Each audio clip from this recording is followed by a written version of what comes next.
Hi, I'm SP Gautam, and in this section of our video lecture, we are going to about cell.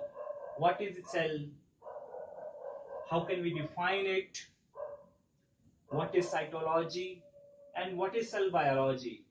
And if we talk about a cell may consist or cell may form an organism, and depending upon the number of cells, organism may be categorized into unicellular and multicellular. So in this section of the video, we are going to about cells, study of cells.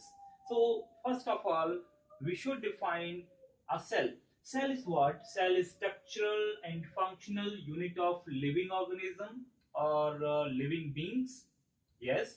So we can say yes, structural, that means framework, that means an organism consists of cells, it's a building block. And second thing, functional unit, as we know the functional, that means every cell are specialized to perform a particular function. So we can say yes, cell is a functional unit also. So we can define it broadly as cell is structural and functional unit of living organism or a living beings. Yes. Now we should understand what is exactly cytology.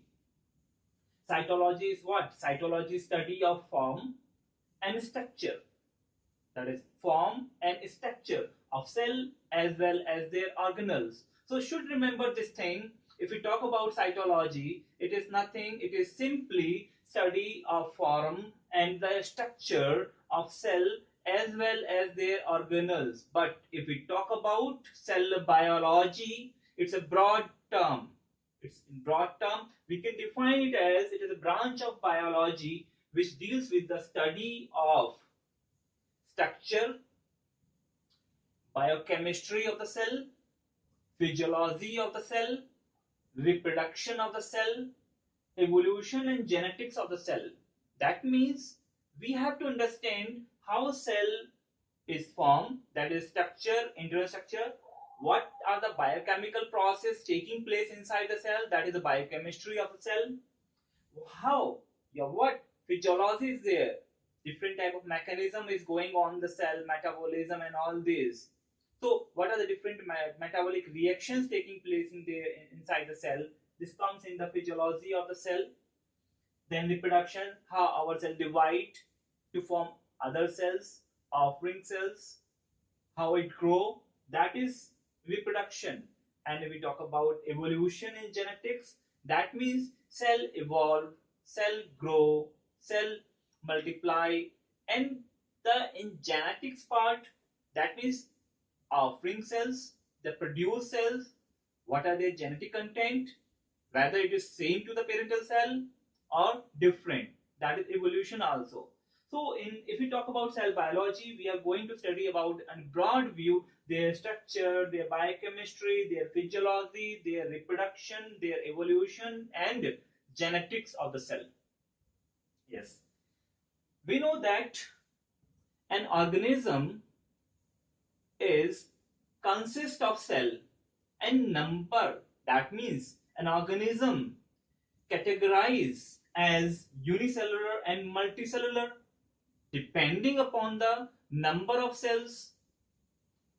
For example, we can say unicellular organism consists of single cell, and these unicellular organisms are also known as acellular organisms.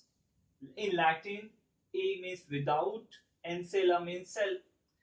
So in this case, acellular organism's body cannot be further divided into distinct cells. For example, amoeba, paramecium, chlorella, acetobacteria, and chlamydomonas. In all these cases, cell is not distinctly divided. A single cell performs whole function of the body, whole function of the individual. But if an organism is composed of more than one cells, then this type of organism known as multicellular organisms. So in this section, we have studied about cell, cytology, cell biology, unicellular organisms and multicellular organisms. So we'll come with the next video in details with the multicellular organism. Thank you.